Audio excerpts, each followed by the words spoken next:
Hello, it's Pat here from the website sophiairboss.com. I hope you've been following my blogs and my vlogs for the last couple of months. I've been travelling around Eastern Europe, but during the summer I went to Albania, Kosovo, Serbia, Macedonia. So I've been doing some blogging as I go along, and I've been doing some videos. Currently, for the last couple of months during the winter, I've been in the capital city of Gran Canaria. It's called Las Palmas, and it's not a bad place to stay for the winter. Like the weather's really good, so I'm kind of like been doing a lot of videos here and a lot of blogs from here, just telling people about the city and about northern Gran Canaria. So I decided to do something slightly different today. I usually talk about areas in this island, but today I'm just going to talk about some people who live here, who have chosen to make Las Palmas their place to live at the moment. So today, to start this off, I've kept the best for the first. It's a good friend of mine. It's Dick Grant. He's an Irishman like myself, and he's currently residing in Las Palmas. So I'm just going to say hello to Dick Grant. Hi Dick, how are you? I'm good, Pat. Yeah, Good, all is good. Small bit overcast today, but you know, we can't have it sunny every day. But on the whole, it's a really nice place to live here. That's for sure. I've just done my 6th winter here now, and I think I'm thriving on it. Yeah, well, you're looking better all the time, anyway, you know, that's for sure. So, Dick, you're an Irishman like myself. That's true, Pat, yeah. Born in Reardon, County Clare. Our family moved to Dublin in the late 50s. And I started off then on around late 1960, working on trawlers. German trawlers, and went from there to coasting ships, and from there to deep sea cargo ships. Joined Irish shipping in 1962. You actually told me that you first went to sea at the age of 15 when you were living in Dublin. That's right. Right. God, what was that? The trawlers? On trawlers out of Dundee and Hoth, yeah. Yeah. And that must have been a really I would think that we both have a common friend that still works in the trawlers back home, but it's tough now, but it must have been really tough then, was it? Well, it was primitive then.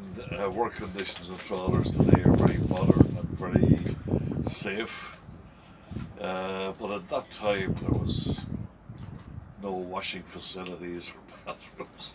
Yeah, I can imagine. You didn't get your own cabin, no? You didn't get your own cabin. Everybody slept in one cabin with a cold stove, and you ate fish 8 days a week. Wow, it's a really healthy diet. It was, yeah. It should be the best of fish. And just the work, the physical work, there was no hydraulic hauling and block systems. How long would you be out, like in any run?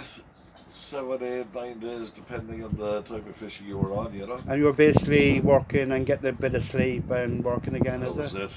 And a small bit of sleep is all you got. Yeah, I would think so. Yeah, yeah. So it's but you were telling me that you made captain, like, and when you went to the merchant navy, that you were captain by 26, is it? I was 26 when I was captain in coasting ships, Pat. Yeah. And yeah, that was part of the career at the time. But another thing that surprised me recently, that you told me that, like, it wasn't uncommon to do like a 2-year voyage when you went away from Ireland.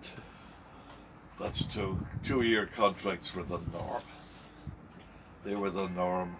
It sounds very, very strange in today's world, where a long voyage would be considered 2 months to be away from home, and your leave time would be 2 months as well. So 2 months on, 2 months off would be common in the shipping industry. But at that time it was 2 years on, and you'd stay at home as long as you could afford. And you actually, it wasn't very long. You were telling me that the day after you got married in Dublin, that you went away on a voyage for 2 years. That's right. Now, a lot of people would say that's like a honeymoon on your own. Now, a lot of people would love that, but it wasn't that unusual, was it? Things like that weren't that unusual with people going to sea. Yeah. It's quite common. Now, it wasn't that bad in the sense that my wife came out and joined me, and we had some very good voyages around the Far East and Australia and various parts of the world at that time, which was And that's because you were an officer, you were allowed to have your wife on board, yeah? surely. But you went to places like Japan, and Japan must have been really interesting. Like, it wasn't long after the war, I suppose, you know? They were still rebuilding, I suppose. They were picking up the pieces, Pat. They weren't into manufacturing, shipbuilding, they hadn't started. It's fascinating because I saw them going from a country picking up pieces. By the middle 70s, they were teaching the rest of the world how to build ships properly. Yeah, it's amazing how quickly they recovered. And yes, it was a fascinating place. I did a lot of voyages there. I got to know it very well. Great memories about the people. They were charming people, really were. And the beer was magic. Wow, yeah, I like Japanese beer. I've had it's beautiful. But you were telling me like one of the consequences, and it wasn't that unusual as well, that you didn't see your younger brother until you were away when he was born, was it? With the 2-year voyages, Pat, of a young brother, I never met him till he was over 2 years old. Wow. And John, and it's funny, he's retired from his job now. But my eldest son, Barry, he was a year old, just over a year old, when I met him for the first time.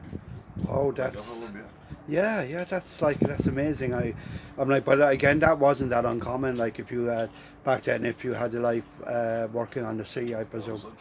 Yeah, so it's so then I'm like, we're in Las Palmas now in Gran Canaria.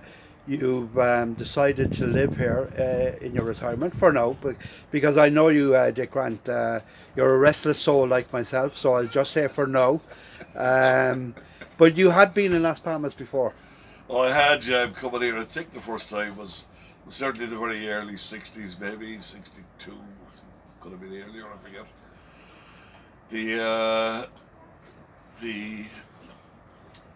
And I always liked it.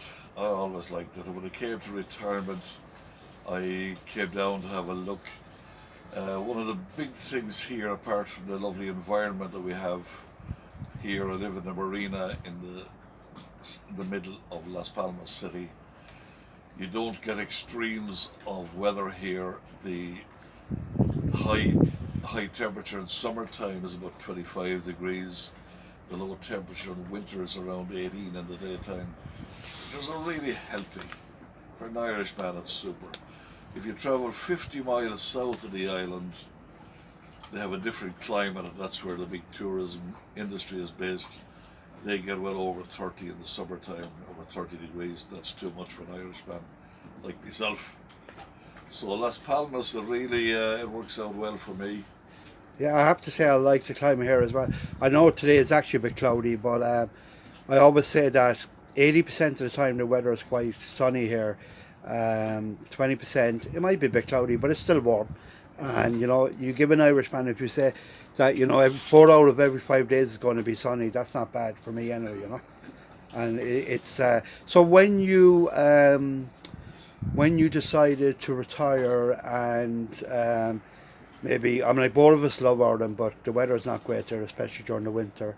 So you kind of had Las Palmas in mind after being here before. I surely did, and I've never regretted coming here. It's a charming city. I live in an old boat here in the harbour, like a lot of other people, and it's right in the centre of the city. We have the greatest amenities you could think of. There's a beach right beside us. There's 2 really super beaches here. One of them I consider the best in the world. Certainly a city beach. It's about 4 kilometers long. That's Las Canteras. Right in the middle of the city. One beside us here called Las Alcarabaneras. Very beautiful as well. But it has very economical place to live. Yeah, it's Really is. Food, drink, beer. beer, wine. It is so cheap that makes the retirement very pleasant. Your Yeah. pound And there's even a big goes a lot difference further, between. I find there's a big difference between Las Palmas and the south. Is that even Las Palmas, because I suppose a lot of people mightn't realise about Las Palmas. It is quite a big city. There's almost 400,000 people here, and it's still very Spanish. Like if you go down the south, because a lot of people there on holidays, sometimes it doesn't feel like Spain, but Las Palmas is definitely a Spanish city. Yeah, and beautifully so. It's a kind of an elongated city, in a sense. One part of it is the old town, which is a magnificent area. Yeah, Not Vegeta. discovered, Vegeta, not discovered very much by tourism. It's amazing and really charming. Daytime and nighttime, some lovely museums there, and so on. And the other parts is divided up into all these barrios or neighborhoods, have beautiful parks. But it's a working city. It's not a tourism city. Yeah, it's not perfect, but nowhere is. Nowhere Nowhere is. is. For instance, Monday, Tuesday, Wednesday nights are very quiet. Thursday, Friday, Saturday, people are going out. It's, Yeah. you know, Yeah, because because people have to be up in the morning. it's a real city. It's a real city.